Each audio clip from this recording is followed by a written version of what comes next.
guys! Welcome back to my channel.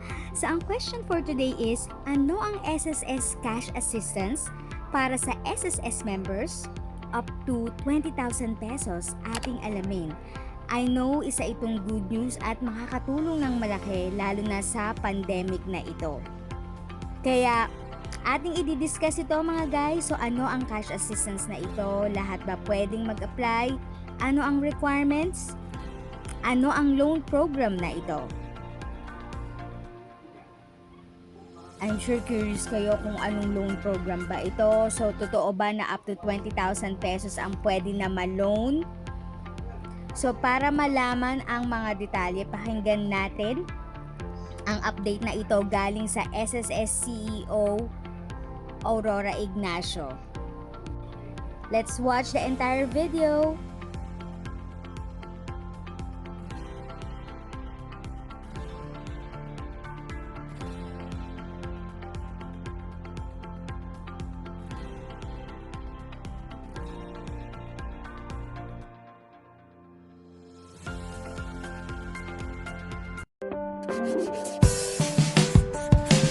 透过右盼，就像个小孩，此刻心跳你明不明白？没了节拍。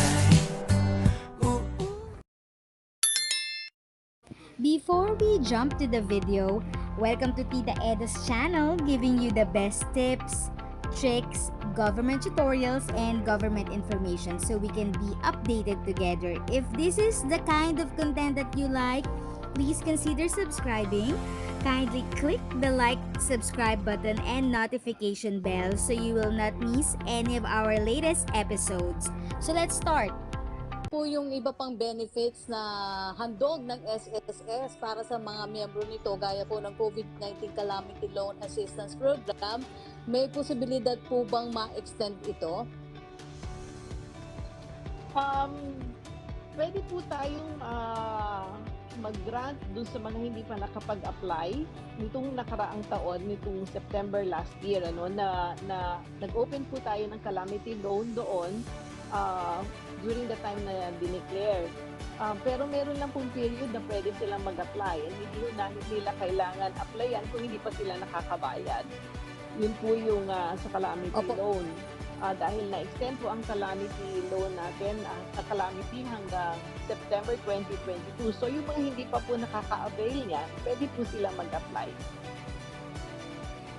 Ayun na nga po guys, ang magandang balita from SSS CEO Aurora Ignacio. So ibig sabihin, you can take advantage of the calamity loan. You can loan up to 20,000 pesos. Opo, tama po ang narinig nyo. SSS calamity loan na pwede nyo pa rin i-take advantage. Pero heads up lang guys, ito ay para sa mga SSS members na hindi po nakakuha or nakapag-apply ng loan last year. So, sa mga SSS members dyan na viewers ko na hindi pa natitake advantage yun, I would strongly suggest po na mag-apply na po kayo ngayon online sa my.sss or sa mobile app po. Pwede po, madaling-madali nyo lang pong gawin yon. Bibigay ko po yung link kung paano nyo po magagawa yun online ang mga loans na ito. At yun na nga po, if nagustuhan nyo po ang video na ito, like, comment, share sa baba po. Kung agree po kayo or makakatulong po ba sa inyo ang magandang good news na ito. So ayan mga guys, if you find this video very helpful at nagustuhan mo itong video, please like, share, comment, and subscribe to my channel and click the notification bell para updated kayo sa lahat ng videos na aking i-upload. Thank you ulit sa pag-tune in nyo sa aking channel. Again, this is Tita Eda. If you have questions and you want information, just visit Tita Eda's channel. Continue to be a blessing and stay safe.